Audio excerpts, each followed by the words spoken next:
대표님, 윤석열 대통령이 5일 어제죠.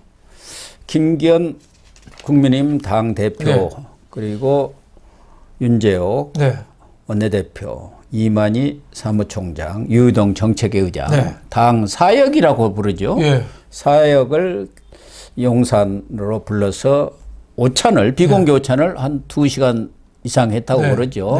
명목은 대통령실이 전면 개편됐으니까 참모들과의 상견례를 하는 것이다. 그리고 그 자리에서는 거의 민생 경제 문제 얘기만 나눴다. 이렇게 지금 대외적으로는 밝히고 있습니다만은 윤석열 대통령이 지금 인요한 혁신위원장과 김기현 대표가 어떻게 보면은 심각한 갈등 양상을 빚으면서 파국으로 가느냐 마느냐 이런 상황 속에서 그렇게 한가한 얘기만 나눴을까요? 그러니까 뭐 대통령이 당무에 직접 개입한다는 인상을 주면 안 되거든요. 그렇죠. 과거에 박근혜 전 대통령도 뭐 총선에 개입했다고 그래서 유죄 판결까지 나왔어요. 2년 받았죠. 2년 받았거든요. 사실은 현실적으로는 여당이 버팀목이 되고 굉장히 중요해요.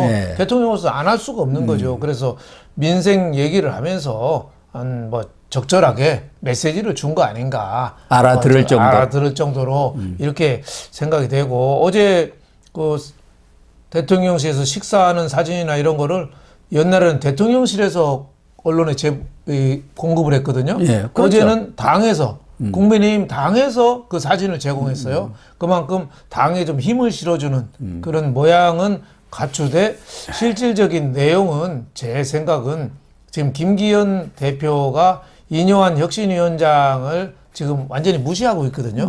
그래서 지난 5일날 그 안건 상정도, 혁신위 안건 상정도 못하고 7일날 내일 뭐 이제 상정을 또 한다고 그러는데, 거기서 안 하면 이제 완전히 끝나는 거거든요. 혁신위가 사실상 해체예요. 청명해 주거나 한식해 주거나 혁신위는 끝나는 거거든요. 근데 끝나면 국민들이 어떻게 생각하겠어요? 그럼요. 야, 강서구청장 그 패배하고 다시 뭐 당을 면모를 일신한다고 혁신이 꾸미더니 아유 쇼했네. 2달 동안 쇼했네. 국민의힘 너희들은 안 돼. 민주당은 이재명 당 나쁜 놈들이라 안 되지만 국민의힘 너희들은 정말 기회주의적이고 하여튼 양지만 노리는 놈들 너희들은 안 돼. 국민들한테 실망을 주는 거죠. 그래서 제가 보기에는 윤석열 대통령이 그걸 모르겠어요. 그럼요. 그래서 아마 김기현 대표한테 인요한 혁신위원장 거기에도 좀 힘 좀 실어줘라. 그거 사실 어려운 거 아니에요. 인요한 혁신위원장이 처음에 통합 얘기하고 희생 얘기하고 뭐 젊은 사람들 발탁 얘기했을 때 김기현 최고위원회에서 한마디만 하면 돼요. 혁신위원회 얘기를 진짜 공감하고 우리가 정말 잘 검토해서 반영하겠다. 이렇게 하면 돼요. 이렇게 하면 되는데 여태까지 그 인요한이가 자리 욕심이 있어서 그렇고 뭐 이런 식으로 다 잘라버렸잖아요. 그러니까 국민들이 볼 때는 인요한 혁신이 무력화되는 거 아니냐 이렇게 되면 끝나는 거거든요.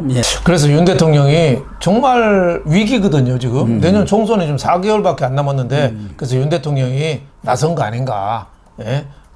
식사라는 자리를 통해서 당에 그 어떻게 보면 진지하게 겸허하게 얘기를 한 거 아닌가 뭐 이런 생각이 좀 듭니다. 그래서 한마디로 정리를 하면은 윤 대통령이 나서가지고 두 사람 간의 갈등에 대해서 교통 정리를 좀 해준 것 아니냐 그렇게 볼 수가 있고 그 전에도 이런 입장을 간접적으로 좀 전달을 한 것 아닌가 하는 생각이 드는 게 강승규 전 시민사회 수석이 언론에 나와가지고 사실은 시민사회 수석이 이런 민감 문제에 언급을 하기가 좀 쉽지는 않거든요. 윤석열 대통령도 인요한 혁신위가 성공하기를 간절히 바라고 있다. 그 이야기는 결국 당에 대해서도 좀 들으세요. 윤석열 대통령의 뜻이 바로 여기에 있습니다. 이런 의미라고 봐야 하는 것 아닐까요? 그렇죠. 그러니까 김기현 대표가 그런 맥락을 알면서도 눈을 감고 있었던 거죠. 제가 보기에는 그 여러 가지 문제가 많은 거죠. 김기현 대표가 침묵 버티기, 첫 번째 침묵 버티기 했죠. 처음에 그 희생 얘기하니까 너무 이르다. 벌써부터 얘기하냐. 총선 직전에 할 얘기다. 네. 또 두 번째로는 뭐였냐면 말 뒤집기. 처음에는 이뇨한 혁신위원장한테 전권을 주겠다. 근데 전권 줬으면 받아줘야 되잖아요. 예. 근데 안 받아줬어요. 세 번째로는 적반하장이죠. 공천관리위원장 얘기를 뭐 이뇨한 혁신위원장이 공천관리위원장이라도 내가 맡아야겠다. 조금 뭐 말이 섣부르긴 했어요. 예. 오해의 여진이 있는데 그렇다고 해서 김기현 대표가 정치인이 이뇨한 혁신위원장 혁신위원장 봉사하러 온 사람한테 네가 자리 욕심이 있어서 그런 거 아니냐. 예. 뭐 이런 식으로 매도한 거는 제가 보기에는 김기현 대표가 좀 지나쳤던 거죠. 그렇습니다. 그래서 저는 대통령이 여기에 대해서 좀 혁신위원회 얘기를 좀 경청해라. 예, 받아줄 거 있으면 좀 진지한 자세로 좀 수용해라. 뭐 이런 얘기를 한 거 아닌가. 사실 그 얘기를 안 하고 혁신위원회가 무산이 되고 공중분해 된다면 당이 완전 위기에 빠지는 겁니다. 당은 파국으로 가는 그렇죠. 거죠. 그러니까 윤석열 대통령도 이뇨한 혁신위가 아무런 성과 없이 이렇게 자초되는 것은 원치 않고 있다는 그럼요. 뜻이 분명히 드러났고 그렇죠. 그 결과로 네. 결국 6일 날 오후에 지금 뭐 저희들이 녹화하는 오늘 오후에 예. 김기현 대표와 이뇨한 혁신위원장이 7일 그렇죠. 혁신위에 앞서서 네. 지금 긴급 회동을 하게 된 것 아니겠습니까? 그렇죠. 예. 그래서 저는 뭐 마지막으로 뭐 오늘 얘기가 좀 김기현하고 이뇨한하고 얘기가 잘 끝나야지 내일 파국을 막을 수가 있는 겁니다. 지금 이뇨한 혁신위 내에서 특히 외부에서 온 민간인들은 이런 식이라 하면 뭐 혁신위는 이미 수명이 끝났다. 조기 해체하고 가야 한다. 또 일각에서는 오히려 비대위 체제를 출범해야 한다는 그런 의결을 하고 그만두자는 안도 있고 혁신위와 당 지도부가 공동으로 퇴진하자. 이른바 논개 작전을 펴자는 그런 강경론도 나오고 있는 상황 아니겠습니까? 네, 그렇습니다. 그러니까 이러한 파국을 막을 수 있는 어떤 절충점이 마련되지 않고 내일 7일 혁신위가 열린다고 한다면은 당이 파국으로 갈 수밖에 없는 그런 위기 상황을 윤석열 대통령이라고 모를 리가 없지 않습니까? 그러니까 긴급 오찬 회동을 하면서 그런 부분에 대해서 넌지시 뜻을 전달한 것 아닌가. 그렇죠. 그렇게 봐야겠죠. 그렇죠. 지금 국민의힘은 기득권과 혁신과의 진짜 치열한 싸움이 벌어지고 있는 겁니다. 그렇습니다. 그래서 기득권이 이기면은 국민이 중도층이 실망하는 거예요. 근데 혁신파가 이기면은 저 당이 바뀌는구나 이런 생각이 좀 드는 거죠. 근데 이제 당사자, 혁신을 당해야 되는 당사자는 좀 억울하긴 짝이 없겠죠. 하지만은 국민들이 볼 때는 지는 길, 편안한 길보다는 가시밭길이라도 뭔가 헤쳐나가는 그런 모습을 보기를 원하는 거죠. 지금 국민의힘이 59명이 초선이에요. 당 전체 의원 중에서 53%가 초선입니다. 또 초선 의원의 70%가 영남입니다. 그 사람들은 공천이 곧 그 사람들은 당선이야. 공천 뭐 이것만 생각하는 거예요. 그러니까 그러니까 입 딱 다물고 있는 거. 지금 김기현 있는 대로 그대로 하나도 안 변하는 게 좋은 거예요. 근데 총선의 승부는 수도권에서 나거든요. 거기는 국민의힘이 변하고 희생하고 혁신하고 이런 걸 원하는 거예요. 그러니까 어디에 따라야겠어요. 그래서 저는 윤석열 대통령도 물론 뭐 중심은 잘 잡고 계시지만 옛날에 김영삼 대통령도 정말 많은 도움을 받아서 대통령이 됐지만은 그때 사정없이 쳤습니다. 그럼요. 하다못해 저 김재순 국회의장까지 했죠. 그분이 1등 공신했는데 그대로 쳐서 그분이 나가면서 뭐라고 그랬냐면 토사구팽이라고 그랬어요.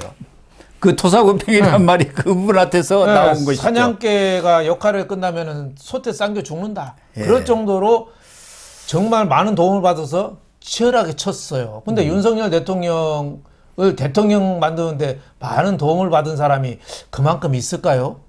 저는 윤석열 대통령은 자신의 힘으로 됐다고 봐요. 그럼요. 자신의 힘으로 됐고 아니 윤핵관 때문에 국민들이 표를 찍어줬습니까? 그럼요. 국민들이 윤석열 대통령을 선택한 거예요. 다른 윤핵관 측근들은 그냥 초보 운전이니까 네. 조금 길만 좀 가르쳐 준 거죠. 저기 휴게소 있습니다. 뭐 저기 IC 있습니다. 요 정도만 가르쳐 준 거지. 국민이 윤석열 대통령을 픽업해서 뽑은 겁니다. 문재인이가 하도 한심하고 이재명은 나쁜 놈이니까 안 되겠다. 이래서 예. 뽑은 거예요. 그런 의미에서 윤석열 대통령은 정말 측근이라고 해도 과감하게 도려내고 세사를 사게 하고 그런 과감한 조치도 좀 필요하지 않느냐. 수술을 하는데 피 안 흘리고 수술할 수는 없습니다. 결국은 네. 김기현, 인효환 두 분이 6일 날 예. 다시 재회동을 해가지고 봉합을 하기는 하지 않겠나 이렇게 그렇죠. 보여지는데 결국 뭐 김기현 대표도 혁신이가 안건을 잘 정리해서 올라오면 최고위에서 논의해갖고 공관위로 넘기겠습니다. 지난번에는 상정도 않고 패싱해버렸잖아요. 그렇죠. 지난해 아예 상정도 안 한 거예요. 논의 자체도 안 한 거예요. 인효환 혁신위원장의 면도 세워주는 그렇죠. 그런 조치가 나오지 않겠나 하는데 지금 서로 면 세우는 게 중요한 게 아니고 지금 혁신안 중에 가장 핵심은 여러 개 뭐 있습니다만은 말씀하신 대로 희생 혁신안 아닙니까? 그렇죠. 중진이라든가 친윤이라든가 지도부가 희생을 좀 해라. 험지 출마하고 불출마도 그 부분에 대해서는 아직 아무런 답이 지금 나와 있지 않은 상황 아닙니까? 이게 그렇죠. 제일 문제 아니겠어요? 그렇죠. 그게 핵심이죠. 지금 뭐 김기현 가운데 최고위원 할 때 보면 좌우에 다 경찰 출신들이 앉아 있잖아요. 그러니까 김병민 최고위원 광진인가 거기 당협위원장인데 옆에 앉았다가 또 저쪽으로 쫓겨났어요. 아니 거기는 나이 순으로 합니까? 선출직을 먼저 우대하는 거 아닙니까? 다들 영남 출신, 경찰, 뭐 판사 이런 사람들이 중심에 잡고 있어요. 그러니까 어젠가 최고위원 회의하는 걸 유튜브로 생중계를 했는데 시청자가 뭐 700명이라든가요? 70명이라든가요? 그런 회의를 네, 무슨 70명. 관심이 있어서 70명. 보겠습니다. 그러니까 기자들은 보거든요. 그 예. 기자들하고 그 당 사무국 몇 사람만 본 거예요. 그러니까 인기가 없는 거죠. 김기현 체제가 그만큼 인기가 없다는 얘기 아니겠습니까? 부수고 파괴하고 포기하고 내 것을 던질 때 국민들은 환호하는 거거든요. 근데 지금은 꼭꼭 자기 기득권을 쥐고 있는 거예요. 그러니까 감동이 없는 거죠. 그래서 윤석열 대통령도 김기현 지도체제 지금 네. 김기현이가 강력히 버티고 있는 거 아닙니까? 기득권을 놓지 않겠다고 해서 그래서 절충안을 생각하고 있는 것 아닌가? 그래서 언론에서는 거론되는 대로 과거 이해찬 모델 김기현이가 저렇게 버티고 있는 한 그걸 쫓아낼 방법은 거의 없단 말이에요. 그렇죠. 과거 이준석 그 대표 사퇴시킬 때 많은 혼란을 겪었지 않습니까? 계속 법원에서 뭐 가처분 소송하고 시끄럽죠. 그렇게 할 수는 없기 때문에 결국은 김기현은 당대표로도 이때 한동훈 원희룡이가 투입이 되지 않습니까? 그 사람들이 이제 간판이 돼갖고 투톱이 돼갖고 실질적으로 당 선대위를 운영해가는 그런 모델을 생각하고 있는 거 아닙니까? 그러면은 김기현한테도 조금 체면이 서는 거 아닙니까? 그렇죠. 서로. 뭐 김기현도 공천에 영향력을 행사할 수도 있고 또 지금 이뇨한 혁신위원장이 공천관리위원장 자리 달라고 할 때 김기현 대표가 단칼에 잘랐거든요.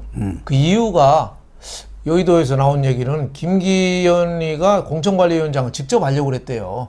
그래요? 네.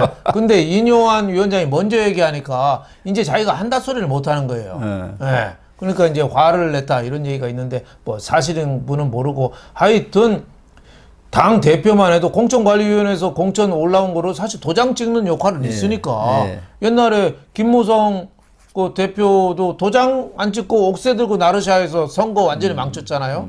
그 박사님 말씀하신 대로 김기현은 이해찬 민주당 이해찬처럼 총괄은 하고 총괄을 하고 그 당시, 이해찬도 그 당시에 불출마 선언을 일찍 했거든요. 실질적으로는 이낙연 선대위원장이. 이낙연 선대위원장이거든. 지금도 한동훈이라든지 원희룡 이미지가 국민 이미지가 좋거든요.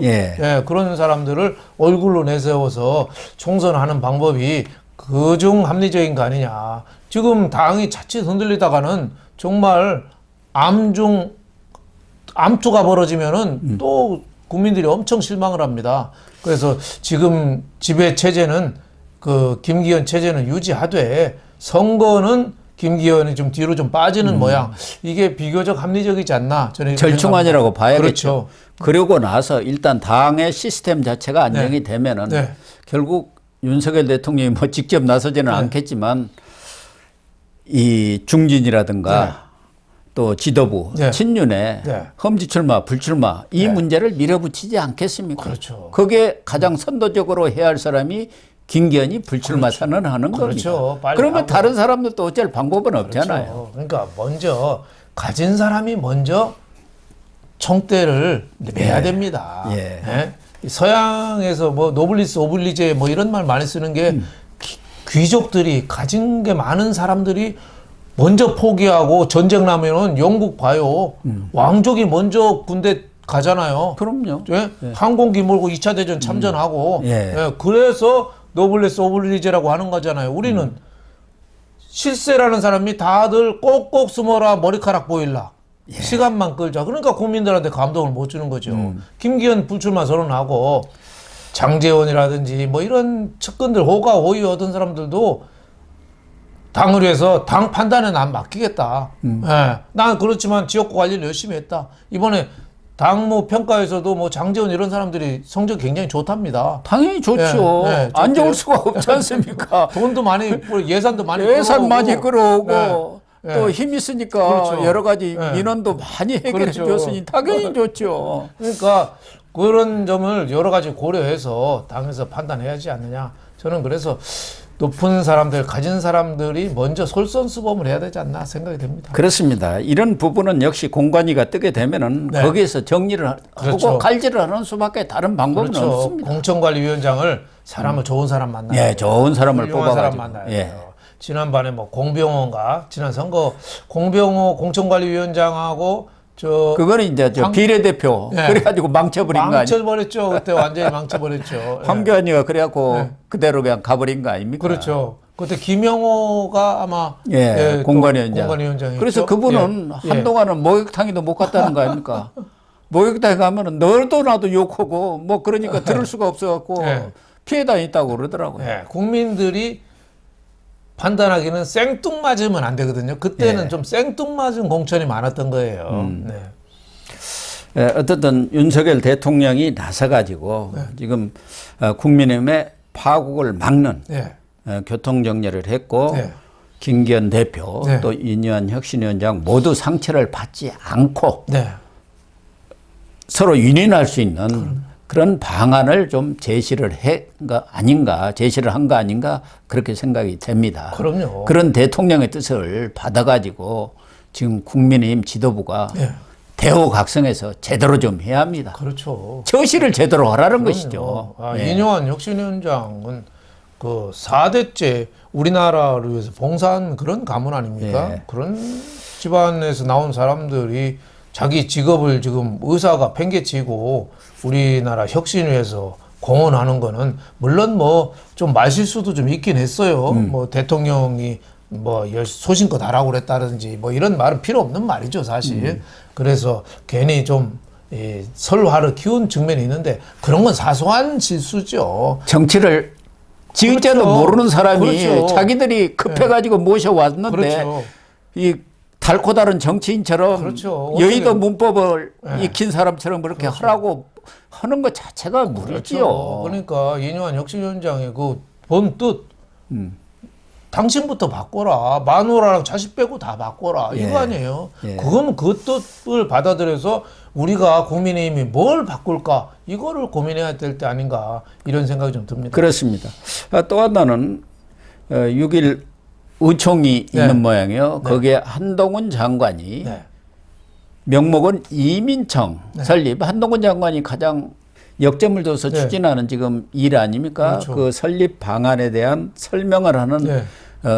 자리를 만들었다고 하는데 결국은 한동훈 장관이 국민의힘 의원들한테 상견례할까 뭐 이런 것을 하는 첫 자리라고 봐야겠죠. 그렇죠. 뭐 사실상 정치 참여가 이 공식화 지금 돼 있고 다만 이번 개각에서는 빠졌어요. 예. 여러 가지 뭐 이유는 있죠. 개각에서 빠진 거는 왜냐하면 개각이 되는 순간 한동훈 장관은 바로 백수가 됩니다. 예. 그러니까 뉴스에 나올 일이 없어요. 그러니까 이 어떻게 보면 관심도가 뚝 떨어져 버리는 거죠. 예. 예, 그리고 또 앞으로 뭐 이준석 신당이니 여러 가지 정치적 이벤트가 많은데 한번 한동훈 카드 정도는 좀 아껴뒀다가 다른 거 나올 때 뒤에 이제 한동훈을 등장을 딱 시키면은 이번 개각은 원희룡 장관이 어떻게 보면 이 각 하이라이트고 요 다음 개각은 아마 한동훈 장관이 하이라이트일 거예요. 그런 측면에서 저는 배려를 한 걸로 보고 한동훈이라는 소중한 제목을 다음 총선에서는 제대로 활용해야 되는데 이번에 어떻게 보면은 당정의 첫 데뷔를 한 거 아닌가 이런 생각이 듭니다. 예. 그렇게 정리를 하겠습니다. 네.